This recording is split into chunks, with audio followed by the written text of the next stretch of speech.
Selamat siang semuanya. Maaf hari ini kita mulai agak sedikit terlambat. Terima kasih sudah hadir. Ini adalah bagian dari konsultasi Smesco Spark dan ini sudah memasuki pekan kelima. Kali ini saya mengundang Mbak Nova Dewi dari Sue Ora Jamu dalam sebuah bincang-bincang dengan tema membawa jamu tradisional naik kelas. Pembicaraan kita sepanjang sekitar 1,5 jam ke depan ini akan direkam dan nantinya akan bisa disaksikan di YouTube yang ada di YouTube channelnya Smesco Indonesia dan juga sesaat lagi akan bisa disaksikan melalui Facebook Live juga milik Smesco Indonesia. Nah, ngomongin soal membawa jamu tradisional naik kelas. Kenapa? Karena saya ini pertama kali menemukan Sue Ora Jamu, sebuah kedai jamu yang letaknya itu di Petogogan, Jakarta Selatan. Waktu itu pertama terpancing karena namanya. Karena kebetulan saya orang Jawa, jadi saya paham artinya.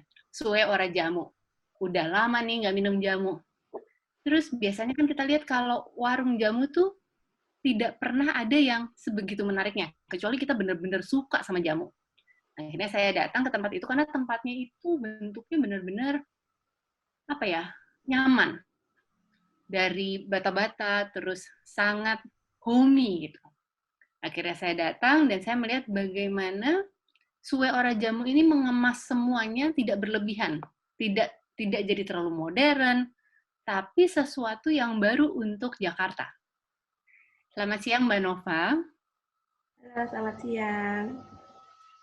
Ya, jadi nih aku mungkin mau memperkenalkan dulu Mbak Nova. Mungkin kalau orang yang udah berkecimpung di urusan jamu, atau orang yang sudah suka sekali minum jamu, pasti mengenal nama Mbak Nova Dewi dan juga Sue Ora Jamu. Mbak, aku langsung tanya aja deh gitu. Apa sih yang pertama kali membuat Mbak itu merasa bahwa kayaknya nih perlu untuk membuka Sue Ora Jamu di Jakarta? Awalnya saya kan aslinya dari Surabaya. Nah, waktu ke Jakarta tahun 2019 itu saya mau minum jamu, kok mulai sulit ya cari minuman jamu gitu. Nah, waktu mulai tanya-tanya sama teman-teman, kenapa sih kok nggak ada apa namanya tempat minum jamu ya yang di Jakarta, mau minum jamu di mana? Nah, teman-teman itu pada kayak aneh gitu ngelihat saya kayak kamu sakit minum jamu atau lagi mens gitu. Jadi semua uh, kayak mindsetnya itu kalau minum jamu itu like really gitu kan di zaman hari ini gitu. Itu jadi tahun 2009 itu ya udah cukup lama ya, udah 11 tahun yang lalu. Jadi mulai dari saya perjalanan pindah ke Jakarta, mulai karena kan dari rumah itu memang udah kebiasaan dari kecil minum jamu. Nah, jadi waktu mulai ngenalin minum jamu ke teman-teman yang beraktivitas bareng-bareng itu, jadi mulai saya tahu oh rasanya mindsetnya itu karena pahit, karena ada efek samping macam-macam ya. Jadi di situ saya merasa tuh sayang banget ya kalau budaya Indonesia ini karena saya pencinta jamu nanti lama-lama hilang di telan masa gitu. Jadi kenapa ya kita mesti reviving, kita mesti mungkin kenalin kembalinya gimana ya caranya gitu. Jadi saya pengen bisa minum jamu secara rutin, tapi dengan mau berbagi gitu ya. Maksudnya bisa sama teman-teman sama-sama nyeritain lagi untuk supaya mindsetnya ini nggak apa namanya bisa dikatakan tambah lama tambah jauh gitu dari sebenarnya keindahan dan beauty and heritage treasure-nya Indonesia. Jadi berinisiasi yuk sama partner yang di Jakarta waktu saya datang bikin kedai jamu yuk kayaknya lucu gitu karena banyak kedai kopi udah mulai happening lagi ya. Jadi kalau kedai jamu masa nggak bisa seperti minum kopi sih gitu, masa anak-anak Indonesia nggak mau minum jamu gitu, mestinya bisa loh dibikin yang lebih kekinian, yang lebih lebih seru gitu, dan memang rasanya mesti di-adjust. Jadi mulai dari situ kita eksplorasi, kita belajar, kita research gimana ya caranya bikin minuman jamu yang tidak terlalu jamu banget yang bisa mulai dinikmati oleh anak-anak muda, tapi tidak mengurangi esensi dari minum jamu secara ini jamu, bukan minuman rasa jamu gitu. Itu sih Mbak Ade awalnya bikin seru-seru. Datang ke sana, ini kenapa di mute? Oke. Ketika aku pertama kali datang ke sana, itu ada beberapa jamu yang tersedia di Suara Jamu. Jadi melihat menu besar gitu ya. Ada jamu-jamu yang udah langsung dikasih tahu ini khasiatnya apa. Tapi kemudian itu seingat saya ada sebuah merek ya dari perusahaan jamu di Surabaya ya, Jamu Ibu kalau nggak salah. Yeah. Tapi juga ada yang buatannya Suara Jamu sendiri, jamu-jamu yang lumayan ini dikenal oleh orang biarpun belum tentu kenal di lidah. Jadi misalnya ada kunyit asam, ada beras kencur. Nah itu ketika awal membuka, apa yang menjadi kendala sih? Maksudnya kalau menurutku anak muda di Jakarta itu kan juga pada masa itu wah nggak jauh dari sekarang. Sekarang semua orang kalau misalnya jualan nyebut empon-empon aja orang udah ngerti. Oh ini jamu ya gitu. Kunyit asam segala macam tuh orang udah sangat familiar. Apa kendalanya dulu ketika mau membuka Suara Jamu atau awal-awal bisnisnya berjalan? Ya, awal-awalnya memang dari familiarity ya, untuk teman-teman ini dengan bahasa jamu udah takut duluan kan, karena mindsetnya udah nggak enak, pahit, minumannya orang tua, dan macam-macam gitu. Nah, jadi dengan menyediakan sebuah ruang yang kita sering ketemu ya Mbak di Suara Jamu Petobokan itu, kita bisa jadinya melalui edukasi sih, jadi melalui ngobrol gitu. Oh ini loh jamu ini rasanya ini. Jadi memang waktu di awal saya menggunakan banyak dari menu kita itu produk jamu ibu yang dari kota kelahiran saya di Surabaya, yang merupakan jamu tertua juga di Indonesia. Karena mereka udah punya banyak turunan produk yang dari produk tradisional sampai produk yang manis ya, yang granulated gitu. Nah, tapi kan rasanya manis banget dan saya juga sebenarnya tidak suka minuman atau makanan yang terlalu manis gitu. Nah, tapi untuk menjembatani ke anak-anak muda, saya rasa memang flow-nya memang harus dari rasa gitu. Kalau dari kita mulai dari rasa, kita bisa menikmati, kita bisa suka itu pasti mau belajar lagi, mau mencari tahu lagi gitu. Jadi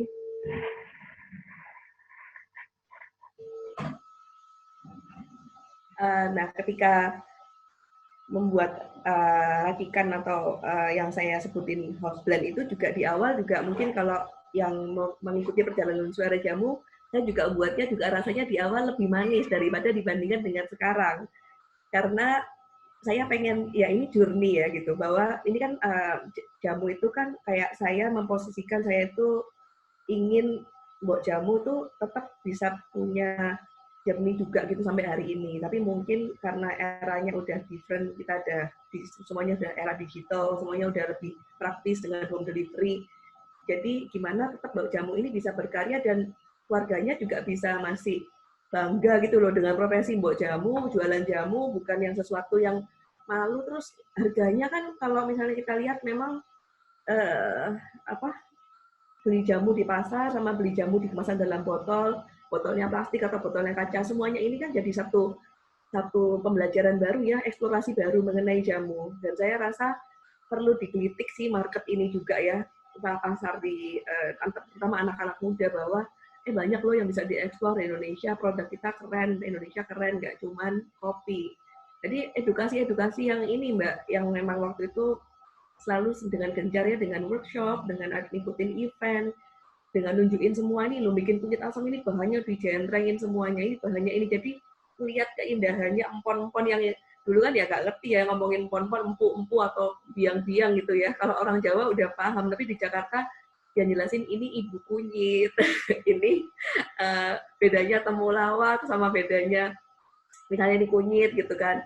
Kunyit muda sama kunyit yang dipakai buat bikin jamu. Nah, saya rasa memang perjalanannya di awal gencar-gencarnya tuh di edukasi Mbak, gitu. Untuk maksudnya membuka mindset, membuka wawasan kembali sih mengenai jamu gitu. Ya, aku sendiri memang sebagai apa ya, penikmat jamu, awal-awal ke Sue Ora Jamu akhirnya dulu lebih sering memutuskan untuk membeli jamu ibu itu karena udah langsung baca, oh yang ini untuk awet muda, yang ini untuk jaga stamina. Karena pas awal mencoba apa yang dibuat sendiri oleh Sue Ora Jamu, aku waktu itu komplain. Saya waktu itu pernah komplain ke Mbak Nova kayak, Mbak, kok jamumu tuh manis banget sih gitu. Sehingga Mbak Nova waktu itu menjelaskan, ini Sue Ora Jamu baru masuk ke Jakarta, market yang pada masa itu belum familiar dengan jamu, sehingga harus memperkenalkan lewat cita rasa yang mereka sudah terbiasa. Nah ini mungkin buat teman-teman juga, karena kadang-kadang kenapa kita sulit memperkenalkan sesuatu yang baru, karena kita terlalu ekstrim memasukkan sesuatu yang baru ini ke ranah mereka yang sama sekali belum kenal. Anggaplah misalnya kita bawa masuk sebuah makanan dari negara antah berantah yang ini bukan makanan Italia, bukan makanan Amerika, bukan Eropa. Karena tidak familiar, semua orang akan kaget.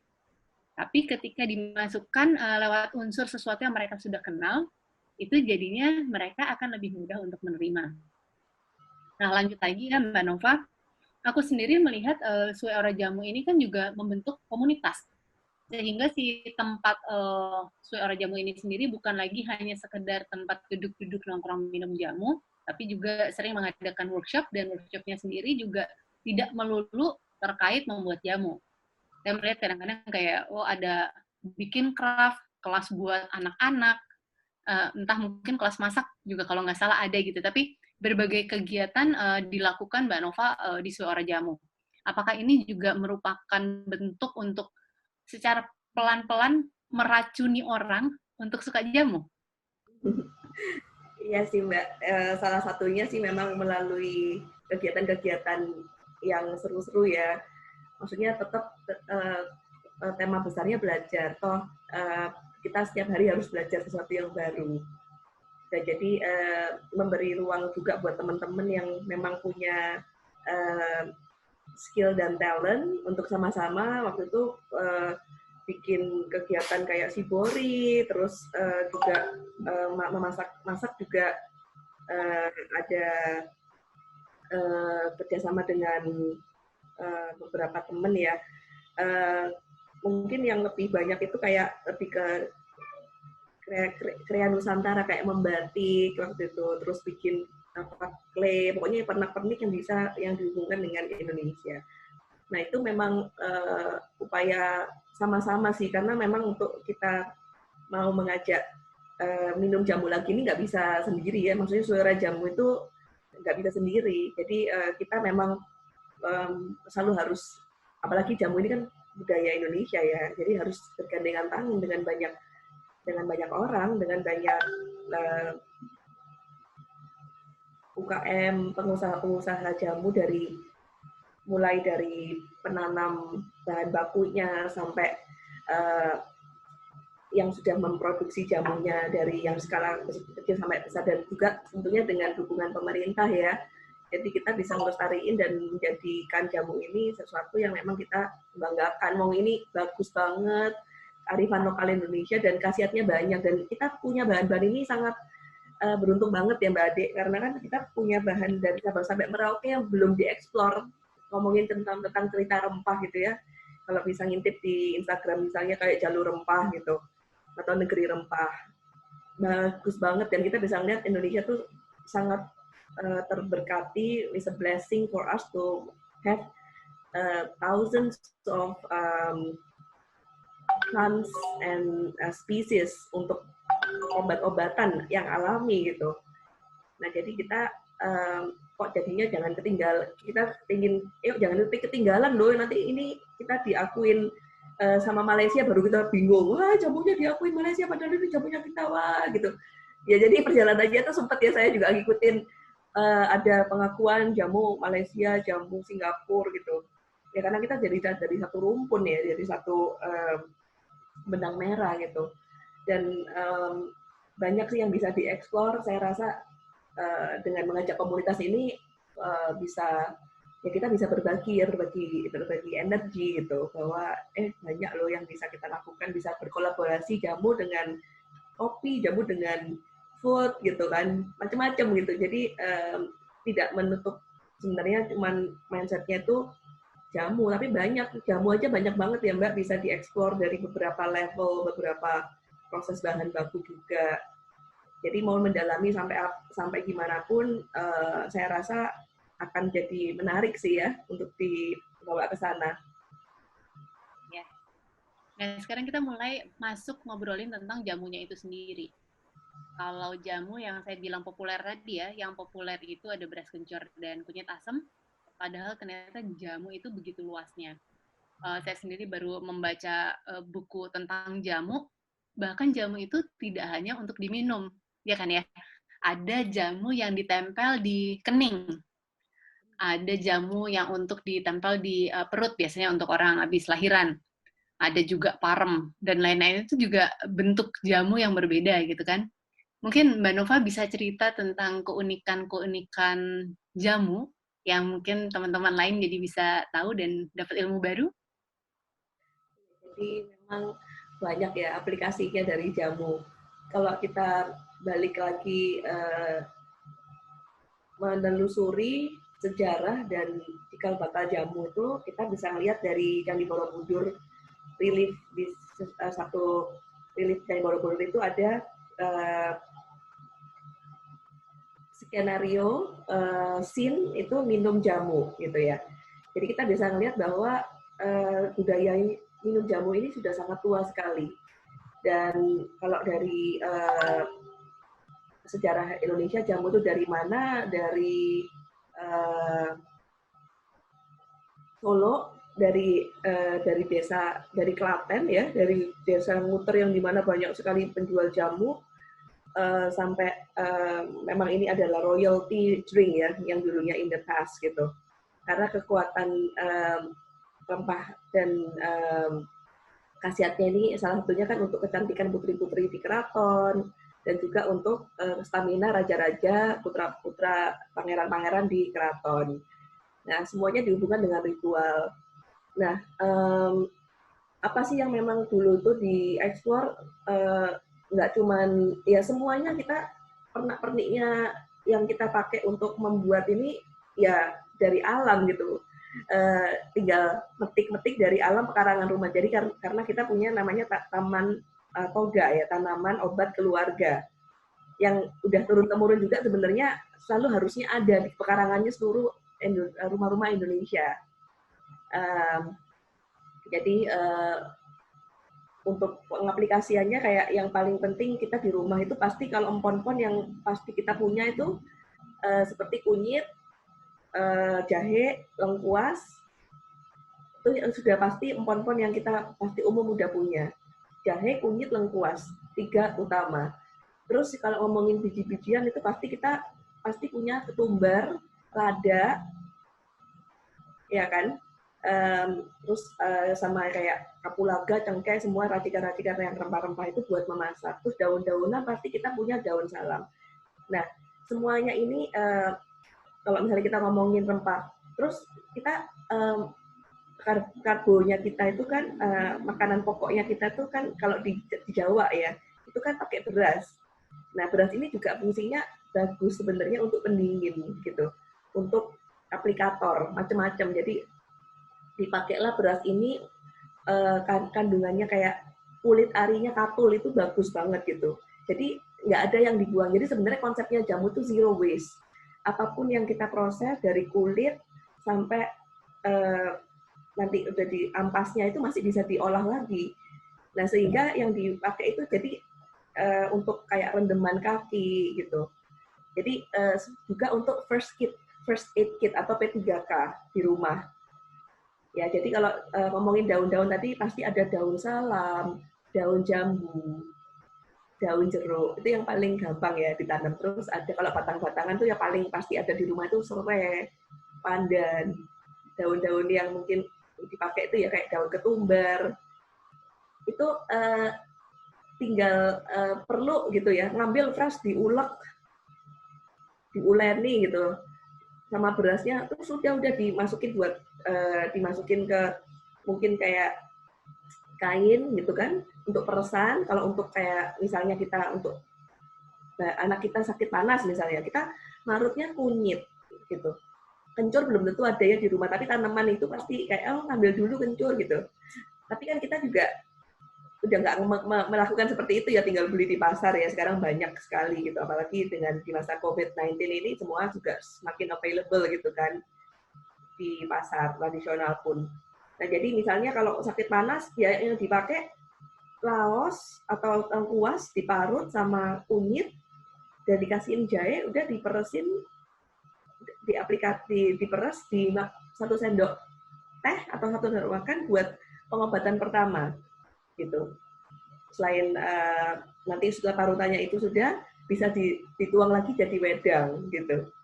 Masih diminum lagi sama orang tuanya. Jadi untuk obatnya itu yang peresan pertama untuk P3K, tapi lalu nggak dibuang, peresannya itu masih bisa dipakai buat masak, buat apa. Jadi ya kita nggak biasa ya sekarang ya bermain dengan rempah gitu. Tapi kalau kita ketika udah habis membuat jamu, ini masih punya benefit yang lain gitu, atau kebajikan yang lain yang bisa diaplikasikan buat yang lain gitu. Jadi misalnya kalau untuk luluran kan kayak kunyit yang pertama kan kental banget ya. Nah lalu yang udah jadi wedang nanti jadi kan kalau misalnya kita lihat ya kayak temu giring itu kan memang dipakai buat kulit ya, buat kayak lulur. Karena dia memang ada kuning warnanya itu kuning-kuning seperti jahe ya. Jadi dia kuningnya tuh cantik gitu. Tapi kalau misalnya temu giring juga kalau nggak di Jawa susah ya.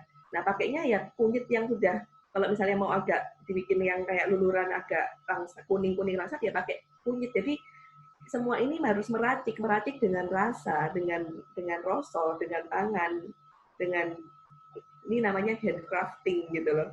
Jadi ya nggak bisa dikira lihat resep, ada patokan resep tapi nanti dibalikin lagi. Jadi dari dulu itu seperti itu. Untuk habis lahiran misalnya gitu kan ya, kita memang perlu kayak pakai daun sirih itu karena mengandung antiseptik. Terus untuk ada jahenya untuk supaya membuat detox, melancarkan peredaran darah dari luar dan dalam. Lalu makanannya juga sup-supnya ada banyak, nggak cuma minuman wedangnya yang jahe, tapi supnya juga misalnya sayur nanti dikasihin ada rebusan jahenya atau tulang-tulangan gitu kan.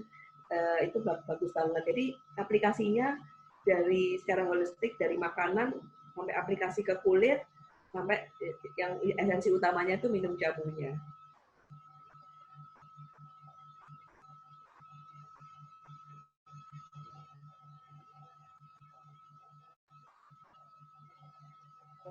Ya, kan Iya. ya jaringannya lagi ini Bu Ade jaringannya lagi keputus. Iya. Jadi kita mau lanjutin dengan presentasi aja Ibu. Iya, boleh. Bentar saya infoin ke Mbak Sarah.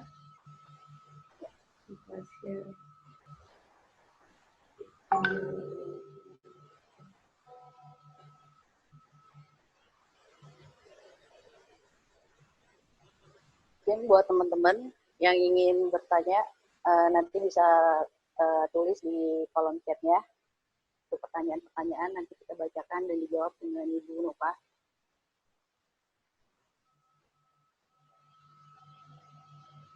Bentar ya, ini saya sharing info linknya buat tim saya bisa masuk untuk nanti muterin videonya.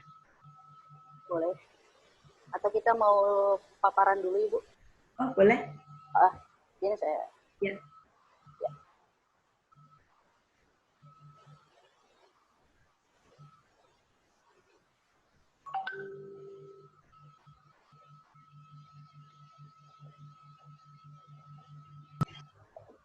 Ya.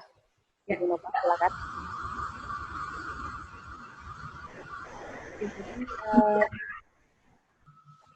Boleh minum temulawak setiap hari atau selang-seling? Nanti pertanyaannya dibacain lagi ya. Boleh. Ya. Oke. Jadi kalau dari Suara Jamu, misi visi kita tadi yang sudah saya ceritakan ya, sebenarnya kita ingin merevive atau merevitalisasi kembali jamu ya, supaya bisa dilestarikan bersama dari generasi berikutnya. Mengajak teman-teman milenial ini untuk mengerti dari sejarah jamu, cerita jamu, sampai aplikasinya secara holistik, secara satu kesatuan yang utuh. Next-nya, Mbak. Ya. Nah, jadi misi visinya dari Suara Jamu, kita mau mengubah ini ya, mengubah cara pikir atau mindset dari teman-teman generasi muda ya, bahwa jamu itu bukan minuman yang pahit orang tua, tapi adalah jamu yang menyehatkan, yang enak gitu.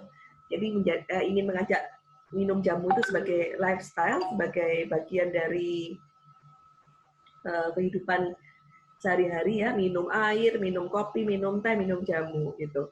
Nah, untuk juga experience minum jamu itu harus diangkat kembali gitu loh. Minum jamu secara ritual, bahwa jamu itu adalah jampi usodo, artinya doa kesehatan.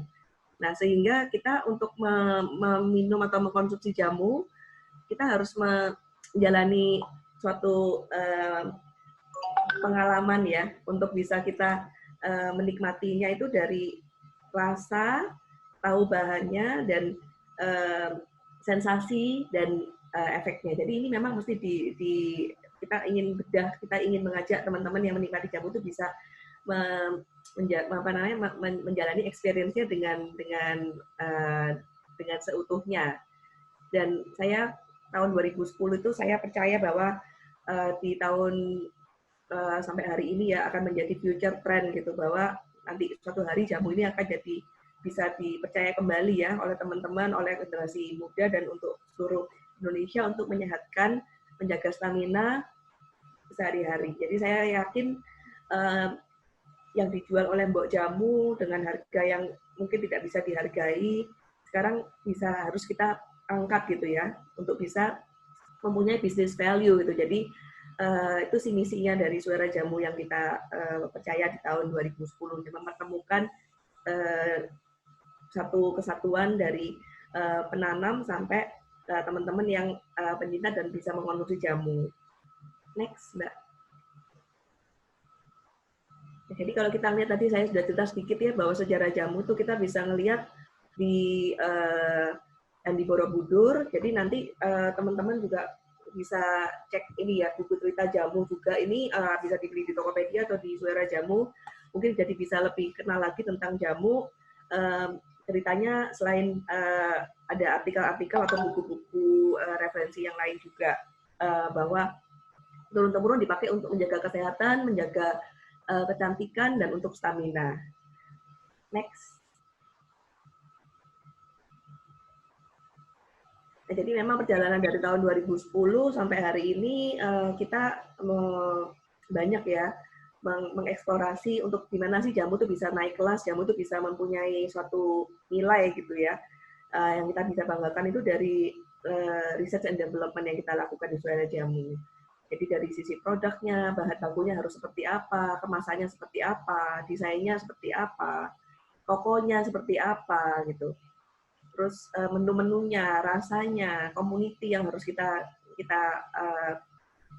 rangkul bersama untuk mengenalkan kembali jamu gitu. Dan pasarnya bagaimana, udah siap apa enggak gitu kan.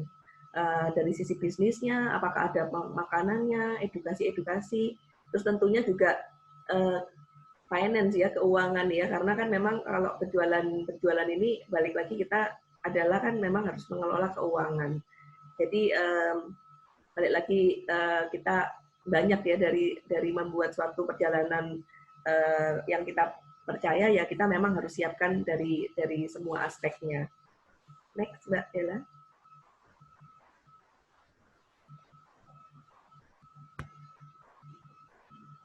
Jadi tadi bagian bahan jamu ya, ada dari akar, rimpang, batang, daun, bunga, buah, biji, dan kulit. Jadi kita bisa lihat ya contohnya kalau dari bahan akar-akaran itu yang yang sangat bagus sekali untuk menjaga kesehatan kita ya, terutama menjaga stamina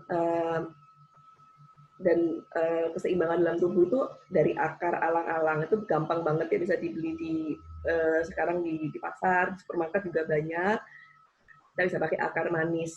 Jadi alang-alang dan akar manis ini untuk penyeimbang rasa ya sebenarnya ya, untuk di semua jamu. Dan rimpang-rimpangan atau yang kita kenal dengan nama empon-empon sekarang ya, itu dari sebenarnya rimpang-rimpang ya, empon-empon itu.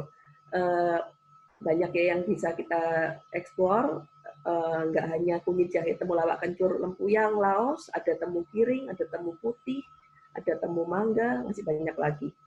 Nah, batang suatu tanaman yang kita memang pakai ya banyak, itu kayu secang, sereh, kayu manis, yang sedang juga banyak ini untuk stamina, kita juga bisa pakai pasak bumi. Itu dari kayu juga ya yang kita pakai untuk bahannya. Nah, daun-daunan ini sangat sebenarnya familiar ya kita, kalau yang di budaya Sunda banyak makan lalapan. Di Bali juga banyak pakai apa namanya, untuk jamunya itu lolohan gitu. Itu semuanya dari daun-daun yang dipakai ya. Nah, jadi terutama yang sangat familiar buat orang Indonesia adalah daun salam ya, dipakai juga untuk membuat makanan. Daun pandan tentunya sangat bagus juga ya, karena selain merilekskan, dia juga bisa jadi aromaterapi, punya manfaat antioksidan yang sangat tinggi juga. Nah, tadi kita ngomongin tadi batang, itu ada juga brotowali. Brotowali itu kita bisa pakai batang dan daunnya. Sambiloto itu yang pahit-pahitan ya, brotowali dan sambiloto. Nah, kita nggak biasa ya pakai kayak daun kunyit, daun temulawak gitu, karena memang rasanya lebih light, tapi sangat bagus untuk dipakai sebagai tambahan untuk menjadi penyeimbang rasa juga ya, dan menambah khasiat. Nah, bunga-bungaan ini juga sangat bagus ya, antioksidannya tinggi sekali. Ada bunga mawar, bunga melati, kayak lagu ya. Kita ingat kayak lagu dari masa kita kecil kan, tahu ya, di kebun kita itu banyak banget bisa ditanamin macam-macam. Bunga-bunga ini banyak juga khasiatnya ya. Jadi mungkin nanti bisa dieksplorasi lagi di kelas-kelas yang lain, di waktu kesempatan yang lain. Nah, buah yang paling kita sering pakai, buah limau, buah jeruk nipis, buah lemon jeruk gitu ya. Yang banyak itu buah bit, buah timun juga bagus banget ya, bisa ditambahkan dengan minuman penyeimbang tadi ya, untuk membuat jamu yang dengan rasa yang enak. Untuk kulit, kita jarang juga ya pakai kulit-kulit untuk bisa jadi bagian dari jamu, tapi yang paling umum itu kita bisa pakai kulit jeruk, kulit pala, kulit pisang, kulit manggis, ini bisa diekspor juga ya untuk khasiatnya. Dan biji-biji tadi juga ya, ada pala, merica, jinten, kapulaga, ketumbar. Next, Mbak. Nah, ini ya bahan-bahan dari jamu, mungkin udah pada familiar semua ya, teman-teman di sini pencinta jamu dan penggiat jamu. Next-nya adalah ini ya, jamu tadi yang sempat kita sharing di awal dengan Mbak Ade Putri. Bentuknya bisa cekokan, godokan, ada jamu instan, ada jamu wedangan, macam-macam ya, yang nanti bisa ini kan ngomongin yang untuk aplikasi atau cara penyajian jamu. Next. Nah, tadi yang saya ceritain bahwa jamu menjadi gaya hidup, kita di Suara Jamu membuat menu-menunya itu yang lebih fun, yang lebih bisa dengan tampilan yang menarik ya, dengan presentasi yang sangat familiar atau mungkin tidak menyeramkan kalau minum jamu pahitan. Jadi jamu bisa dicampur dengan tadi, karena bahan jamu juga dari bahan buah, sayur, itu bisa dibuat minuman yang enak ya, dicampur menjadi minuman mocktail jamu. Next. Nah, peminum jamu ini waktu kita ngelihat ya di riset bahwa ya masih banyak yang minum jamu itu tetap majoritinya di usia 30 tahun ke atas. Nah, bagaimana kita bisa terus ya bersama-sama bergotong royong, kita bisa membuat minuman jamu ini bisa dinikmati dan digemari dan dibanggakan ya oleh teman-teman putra-putri, ponakan-ponakan yang usianya di bawah umur 30 tahun ke atas, di bawah 30 tahun. Next. Nah, ini ya, jadi menjadikan tradisi dari Mbok Jamu yang membuatnya dengan semua handmade, yang dari filosofi dan kata dari jamu Jampi Usodo itu ya, jadi membuat ini nggak cuma asal buat ya, jadi teman-teman juga mungkin di sini jadi penggiat kuliner juga tahu ya bahwa kita kalau membuat masakan atau membuat minuman, membuat dessert, kita harus dengan hati yang happy ya. Ini kalau kita lihat kan Mbok Jamunya juga ekspresinya senyum, ekspresinya happy. Karena kalau dengan kita membuat jamu yang enak atau membuat makanan yang enak, tentunya kita juga harus dengan hati dan niat yang baik. Gitu. Next. Ini yang kegiatan-kegiatan yang kita lakukan ya di Suara Jamu, ada demo, ada kelas-kelas jamu, dan ada saat ini kita melakukan kelas jamunya juga secara online dalam masa pandemik COVID-19. Next. Jadi pengen ini ya sama-sama mungkin merefresh kembali bahwa kita mau pengen membawa jamu naik kelas ini jadi tidak hanya jamu dikaitkan dengan minuman orang tua gitu ya, atau jamu bisa dikategorikan sebagai vitamin atau suplemen, ya tentunya bisa ya menjadi pengganti vitamin atau suplemen ya, karena kan kita jamu itu adalah minuman atau makanan atau suatu terapi yang bisa kita aplikasikan ke dalam kehidupan kita sehari-hari, yang sifatnya adalah preventif dan promotif gitu. Tentunya bisa sebagai upaya kuratif, tapi yang kita highlight, kita yang garis bawahi adalah jamu itu adalah minuman untuk pencegahan. Jika udah sakit, tentunya kita tidak boleh hanya menutup mata, tidak mau ke dokter ya. We need to also go to the doctor gitu. Very importantly, karena dari darah tidak bisa ini ya, yang dianalisa dengan hanya mengkonsumsi jamu gitu. Hasil dari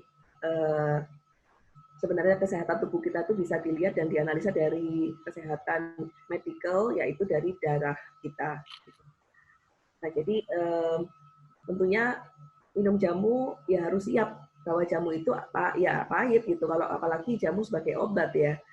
Tapi untuk minuman sehari-hari kita bisa menggunakan suatu rasa yang tadi saya bilangnya roso atau rasa dalam membuat dan menciptakan jamu ya. Jadi rasa yang enak yang pastinya bisa dinikmati oleh banyak generasi muda di Indonesia. Next. Nah, tadi Mbak Ade Putri juga mention ya bahwa jamu itu juga untuk masker, untuk scrub, untuk lulur, untuk treatment setelah melahirkan, terus untuk kewanitaan, juga untuk beberapa first aid kit atau P3K, misalnya kita pusing atau kita kesleo gitu ya, bengkak, itu kita juga bisa menggunakan blend dari bahan-bahan segar untuk bisa kita jadikan sebagai pengobatan pertama. Next. Nah ini ya, jadi kalau ditanyakan efek sampingnya jamu itu apa gitu. Kalau kita lihat kaitkan lagi gitu, membuat masakan-masakan Indonesia itu pasti menggunakan juga bahan-bahan empon-empon yang sama ya, bahan-bahan yang fresh. Nah, tapi ketakutannya ketika kita makan makanan Indonesia tidak pernah memikirkan ya, nanti efek sampingnya apa ya? Artinya kalau kebanyakan kolesterolnya naik atau trigliseridos asam urat naik gitu ya. Tapi kalau minum jamu tidak ada alasan lagi ya bahwa nanti takut efek samping gitu. Padahal kita tahu ya bahwa selama bahan-bahannya ini fresh dan dinikmati dan dikonsumsi dan diolah dengan yang terbaik, yang alami ya, dengan secara yang manual, itu dengan tentunya harus digarisbawahi, tidak boleh dicampur dengan bahan kimia apapun. Itu adalah esensi jamu Indonesia. Jadi tidak perlu takut dengan efek samping jika tidak diminum secara berlebihan. Next. Nah ini ya contohnya tadi kemasan yang tadi saya ceritakan di awal gitu. Gimana kita bisa membuat suatu konsep bahwa kita cinta lingkungan ya, karena bahan-bahan jamu ini kan dari alam, kembalinya ke alam gitu.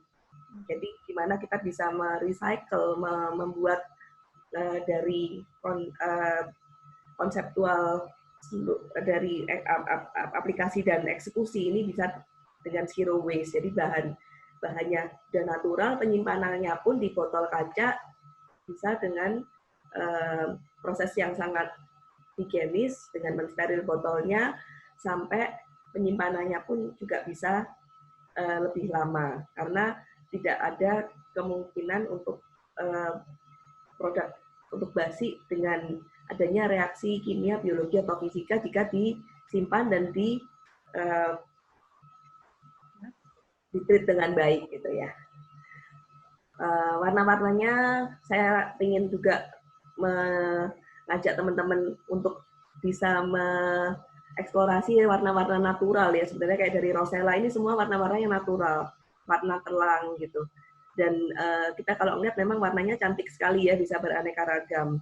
Nah ini mungkin jadi bisa membuat ya minum jamu nggak kuno gitu ya, bisa jadi minuman yang lebih bisa dibanggakan, bisa dimodernisasikan dan dibuat kekinian untuk dinikmati oleh generasi milenial hari ini. Next. Jadi mungkin nanti hari ini ada sesi tanya jawab yang sebentar lagi akan dibantu oleh tim saya, Zara, untuk bisa melihat video cerita jamu, area jamu ya. Mbak Zara udah masuk ya? Ya, bisa dibantu. Mbak Zara sudah masuk. Oke. Mbak Sarah bisa dibantu puterin videonya cerita jamu. Mbak Zara? Ya. Hai Zar.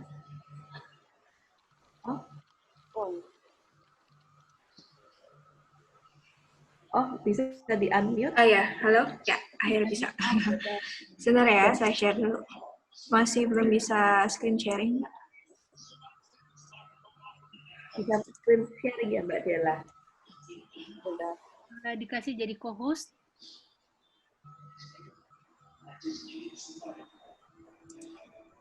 Bella dibantu jadi ini ya, co-host supaya Zara bisa share.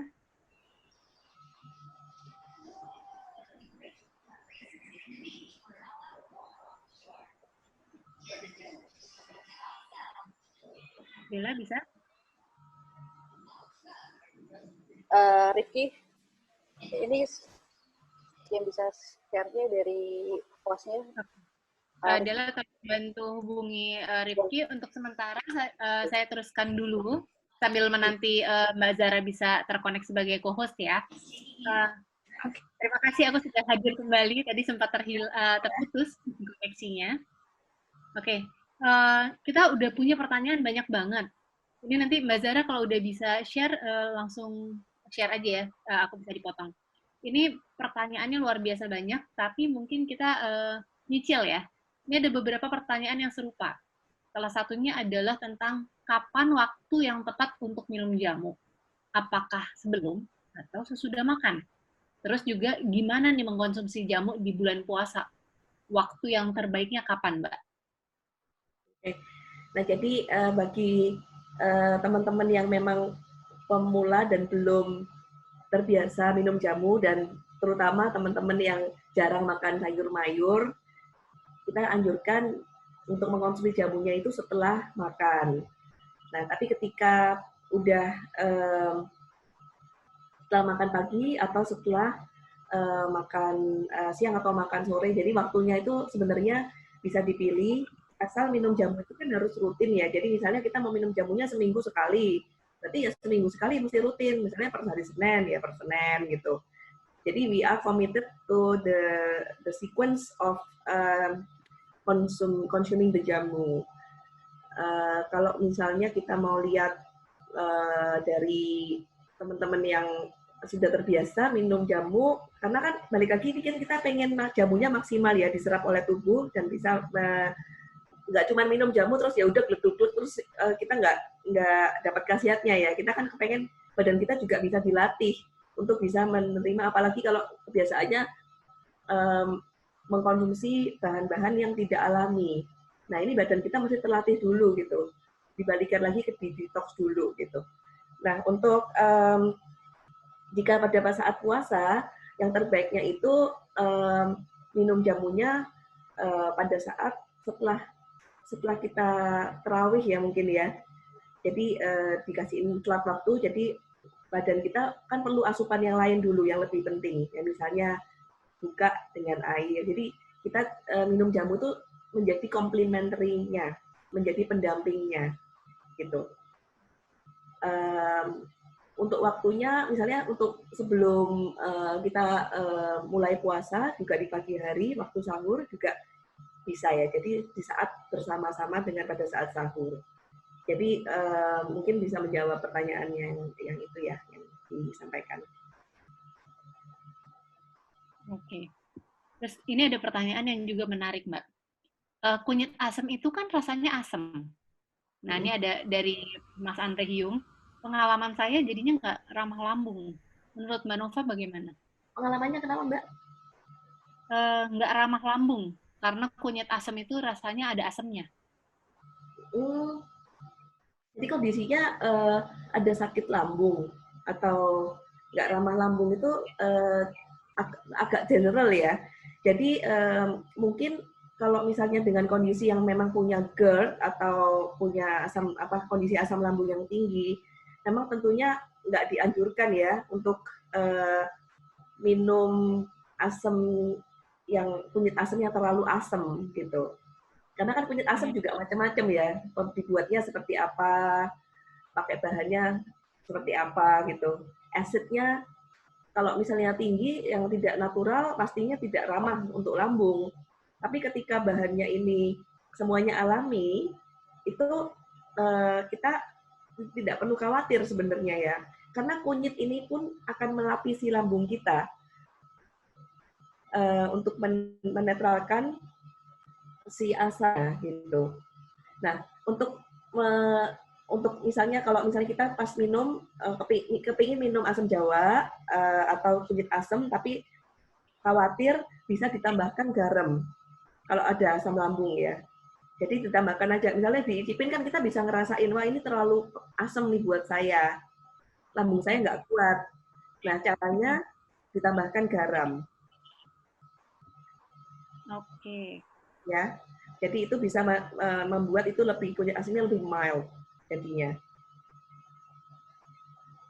Mudah-mudahan terjawab ya ini Mas Andre. Nah, terus udah gitu tentang ini. Gimana caranya membuat jamu bisa bertahan lama tanpa pengawet tambahan?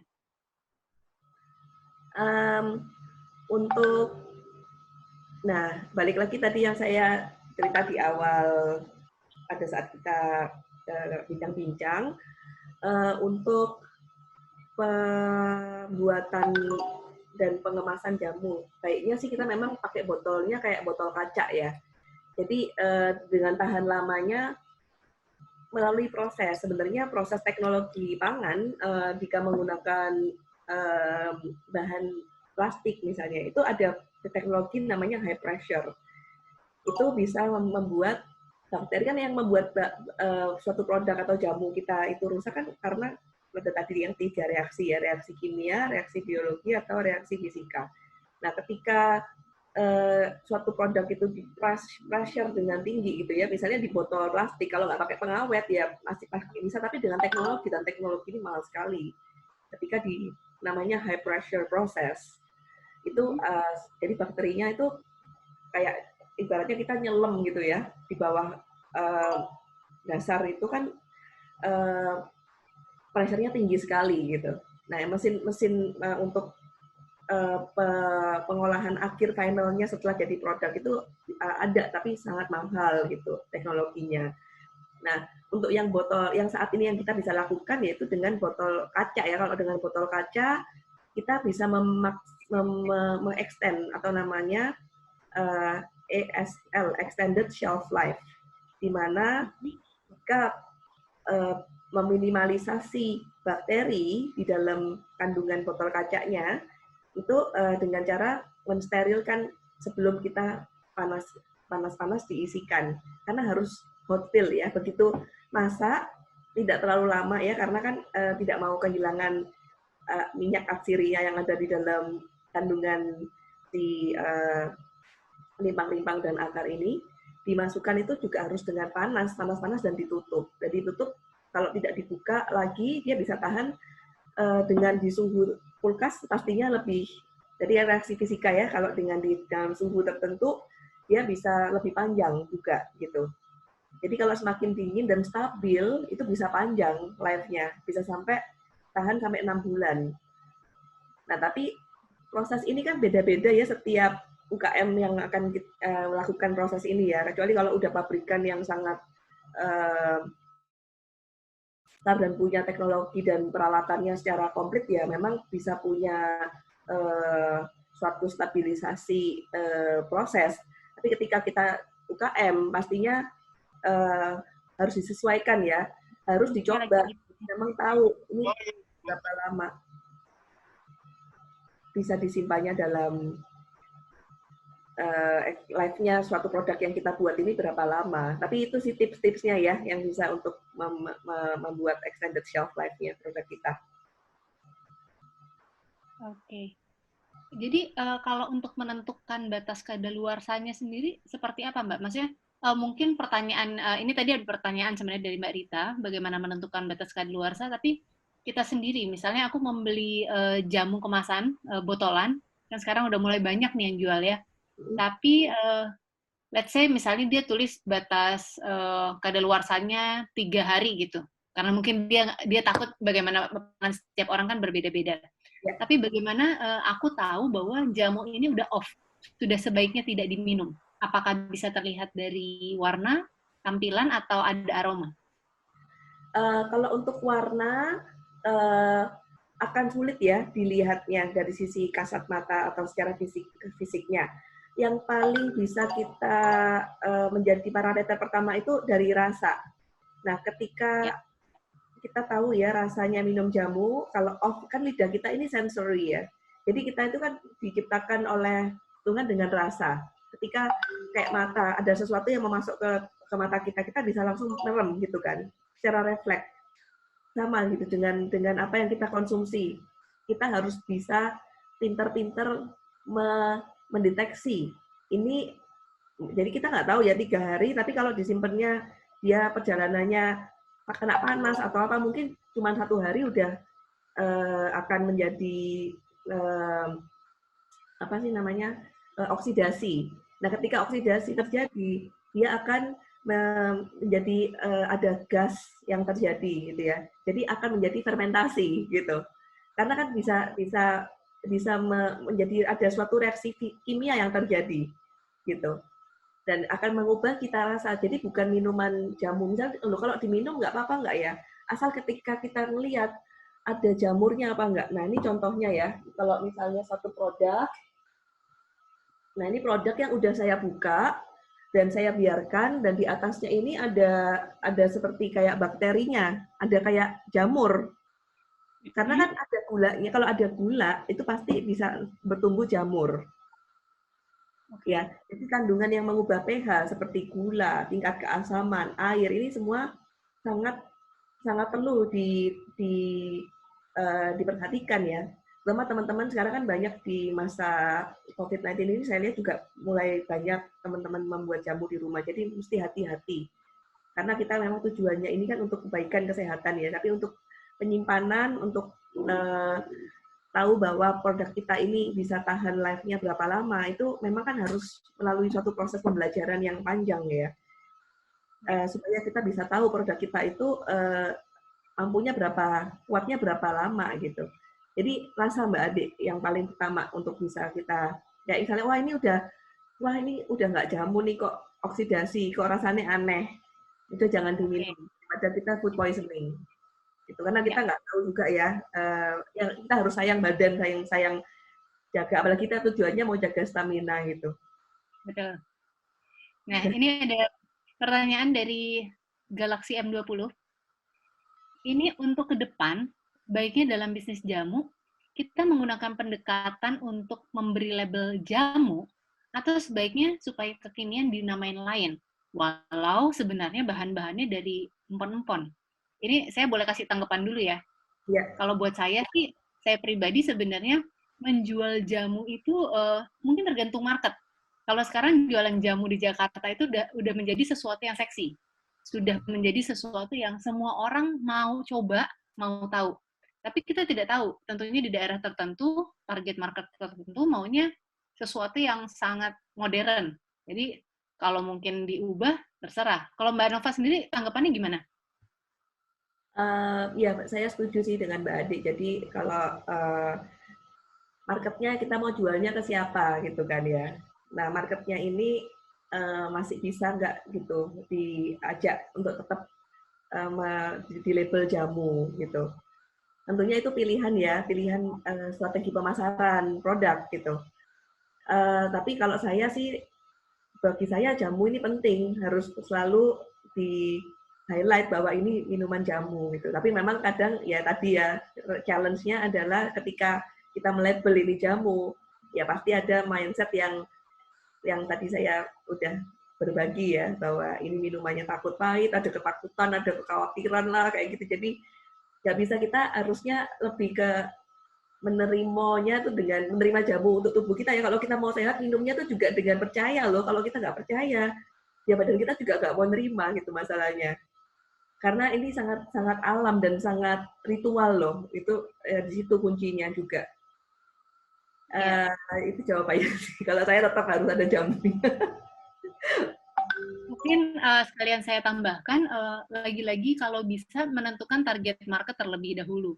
Saya nggak tahu ini Mbak Galaxy ini dari kota mana, karena kalau misalnya di kota tertentu yang mungkin budaya jamunya tidak pernah putus, bisa jadi image tentang jamu itu minuman orang tua tidak pernah hilang.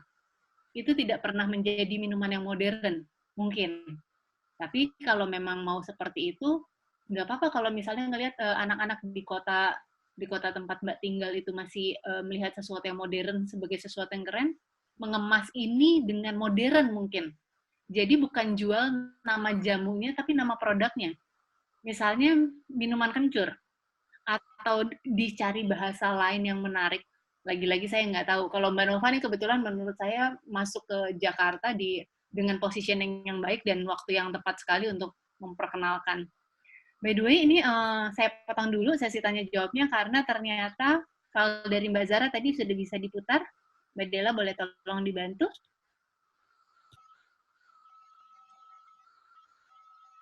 Share screen ya.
bagus banget videonya.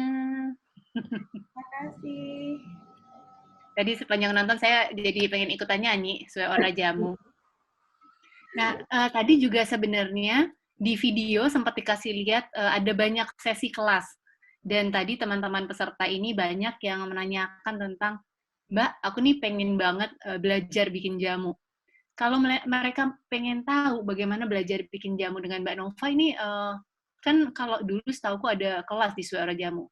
Sekarang ini bagaimana kalau mereka mau belajar?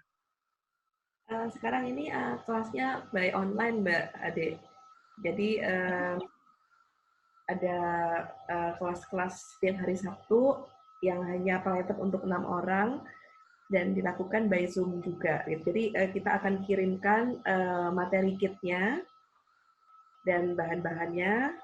Lalu setelah kelas kita akan kirimkan sertifikat dan completion bookletnya juga untuk peserta gitu. Jadi bisa dilakukan untuk teman-teman di seluruh Indonesia sih sebenarnya karena pengirimannya dari JNE ya. Oke. Nah, untuk mendaftar berarti harus lewat Instagram? Mendaftarnya di Instagram di DM Sue Ora Jamu, nanti dihubungi oleh tim kita yang membantu di edisi kelas jamu. Itu jadi teman-teman bisa follow Instagramnya @sueorajamu28. Betul ya, Mbak? Ya, betul. Ya.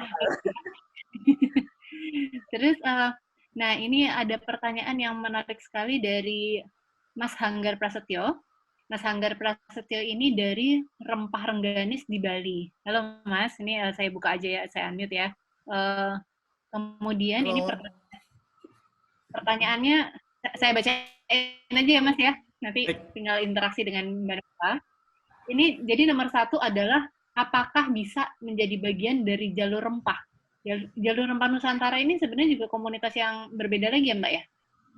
Ya, jadi komunitas jalur rempah ini salah satu komunitas senior, komunitas yang menjadi satu komunitas penting ya perjalanan jalur rempah Indonesia. Jejaknya jalur rempah ini luar biasa, semangatnya membuat banyak event-event atau membuat banyak kelas-kelas juga ya, dan untuk kita bisa belajar mengenai rempah Indonesia gitu. Jadi bukan jalur sutra ya. Jadi ini yang memang diangkat oleh teman-teman di jalur rempah. Bisa dicek di Instagramnya @negeri rempah. Sudah. Iya. Ya, sudah. Bisa bekerja sama dengan komunitas jamu ya, Mas. Jadi ini ada juga suatu movement dari semangat teman-teman independen di bidang kreatif. Dengan mungkin bisa dicek juga websitenya jamu dengan U-nya 3 kali, jamu, kayak ini ya, Mbok Jamu kan kalau nawarin jamu gitu.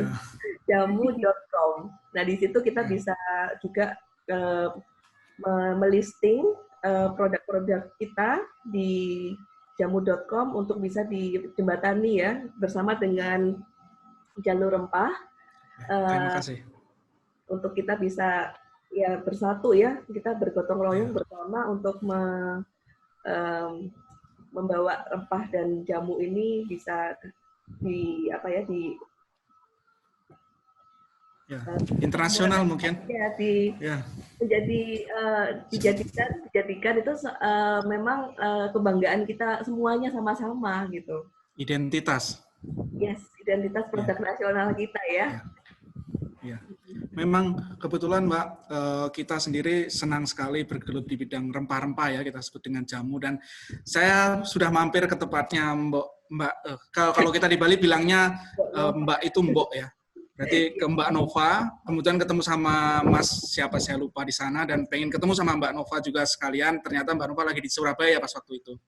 Terus kita menikmati seduh tentrem, kita hampir 2 kali main ke sana, dan sangat senang sekali di Sue Ora Jamu. Dan kemudian kita melihat, sebenarnya saya sudah melihat review bukunya Mbak Nova sendiri yang versi bahasa Inggris, kalau bahasa Jepang ya. Nah, itu saya sempat ngomong sama masnya di sana, tolong sampaikan ke Mbak Nova, dibikin versi bahasa Indonesianya bukunya. Itu dia. Nah, terus mungkin saya mau sharing juga terkait dengan apa yang usaha yang kita lakukan ini juga. Kemudian kebetulan kita juga terkait dengan social entrepreneur juga di sini. Kita membangun bersama masyarakat. Nah, sayang sekali pada akhir tahun 2019 kita ternyata ada permasalahan bahwa ketika kita kerjasama dengan masyarakat, produk kita bagus dan kemudian kita mau masuk ke pasaran di mana pasar ya perusahaan itu meminta sesuatu hal yang dengan high quality dan kita sudah menyesuaikan dengan high quality dan kita berani ngomong tahun depan kita 1,5 ton. Ini terkait dengan ini Mbak, bunga telang. Dan kita 1,5 ton berani tahun depan, kemudian perusahaannya mundur dan dia nggak mau beli. Nah, kita padahal sudah siapkan bersama masyarakat. Nah, hal-hal yang kayak gini nih kadang saya merasa bukan kasihan ya, saya merasa ngilu saya sendiri bersama masyarakat bahwa ketika kita sudah mulai merambah di usaha jamu bersama-sama, pengen membangun usaha itu bersama-sama, ternyata tidak sesuai dengan harapan kita ketika ternyata fair trade itu harus dibangun dengan bagus. Karena ketika sudah masuk ke dalam suatu perusahaan, kita tidak kuat di komunitas, kita mau pasti ditekan sama perusahaan. Itu hal yang pasti dan saya sendiri mengalami hal yang itu. Sehingga kemarin di akhir tahun 2019 kami meminta maaf sama masyarakat, kemudian kita pengen mencoba mengaktifkan lagi jamu ini bersama masyarakat dan pastinya saya akan mencoba membantu mereka untuk membangun marketnya juga, itu sih sebenarnya. Ya. Mas Hanggar bisa nanti sama-sama ya kita jangan putus kontak, nanti kita bisa sharing gimana bisa sama-sama dengan Jalur Rempah dan jamu.com, mungkin dia bisa bersama-sama bawa ini nanti ke yang lebih baik. Ya, terima kasih banyak Mbak. Saya sangat senang sekali, appreciate. Saya juga pengen sebenarnya mengunjungi tempatnya Mbak yang ada di Bali, kalau nggak salah ada kan?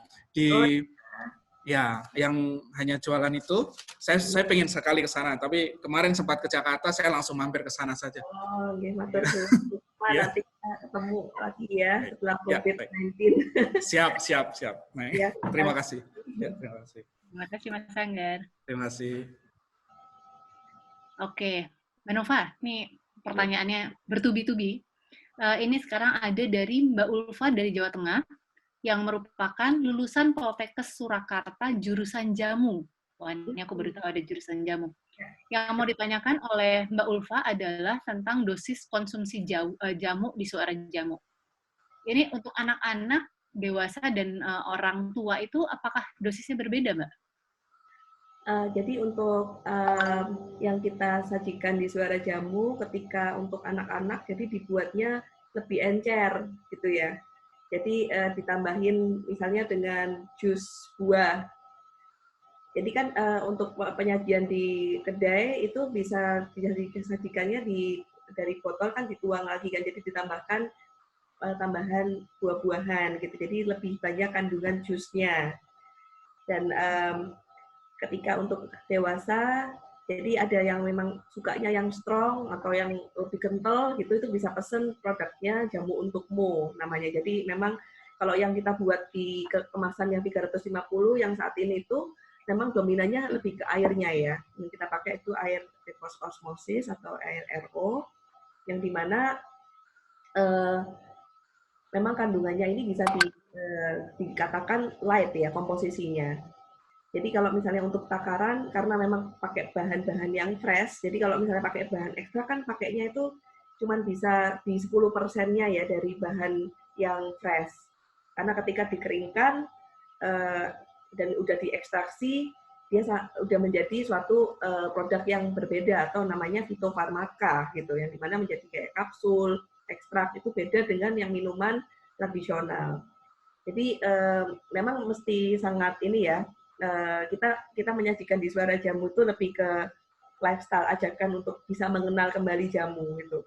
Jadi kalau misalnya ada yang udah memang untuk suatu pengobatan atau kondisi tertentu, memang harus sebaiknya didampingi oleh nutritionist atau dokter herbal yang sekarang sudah banyak juga dari lulusan di Jogja, Ubaya, UNER itu banyak ya, di UGM banyak sekali sekarang juru dokter dengan jurusan dokter herbal. Oke. Nah, ini ada pertanyaan juga dari Mbak Christine. Apakah boleh menuliskan manfaat jamu di kemasannya? Ya tentu sebaiknya begitu ya Mbak ya, justru mengkomunikasikan apa yang jadi khasiat. Karena apalagi kalau kita memperkenalkan sesuatu yang baru, kan kita tidak akan bilang bahwa ini rasanya manis, manis sedikit pedas, karena itu menurut saya harusnya sesuatu yang dialami, dirasakan sendiri. Tapi kalau memperkenalkan kayaknya menuliskan manfaat jamu, gimana menurut Mbak Nova? Dengan adanya peraturan di dunia produk minuman atau beverage ready to drink beverage itu memang kita sangat challenging ya, tidak bisa secara langsung to the point gitu bahwa ini khasiatnya tidak boleh menjanjikan khasiat, tapi bisa memberikan gambaran untuk membantu, karena jamu ini kan bukan tergantung, jadi kan balik lagi ya, pengkonsumsi jamu ini kan tergantung badannya masing-masing, tidak bisa disamaratakan. Jadi ketika kita memberikan suatu informasi, jadi membantu menurunkan gula darah gitu. Jadi tidak minuman yang pasti, jadi tidak boleh mengklaim pastinya karena kan tidak tahu nanti kondisinya si orang yang minum ini dia menjaga kesehatannya enggak. Jadi kalau ini kan balik lagi ke pribadi masing-masing ya.